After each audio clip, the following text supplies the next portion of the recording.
La Côte d'Ivoire devrait enregistrer 9,6 milliards de dollars de produits intérieurs bruts supplémentaires en 2021 et le Cameroun 5,87 milliards de dollars de PIB supplémentaires à son économie, ce qui place les deux pays dans le top 6 des pays d'Afrique subsaharienne susceptibles d'augmenter plus de valeur ajoutée à leurs économies au cours de cette année 2021 selon le FMI. La Côte d'Ivoire et le Cameroun sont deux pays dont les économies sont relativement diversifiées par rapport à leurs pays voisins des groupes économiques respectifs. Et donc la Côte d'Ivoire et le Cameroun ont entamé depuis une dizaine d'années à peu près un début de transformation structurelle qui commence à monter petit à petit en puissance. Et c'est l'une des raisons pour lesquelles ces deux pays résistent.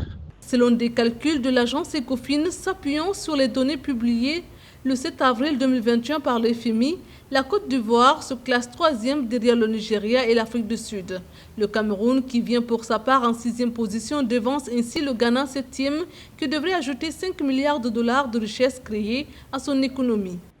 Et il faut également relever que dans le cas notamment du Cameroun, la nouvelle stratégie nationale de développement 2020-2030 est centrée sur la transformation structurelle et donc il faut s'attendre à ce que cette tendance soit renforcée parce que les politiques en ont fait une priorité. Mis ensemble, la Côte d'Ivoire et le Cameroun cumulent un PIB estimé à 115,17 milliards de dollars pour l'année 2021. C'est mieux que le Kenya qui compte 49 millions d'habitants pour un PIB attendu à 106 milliards de dollars.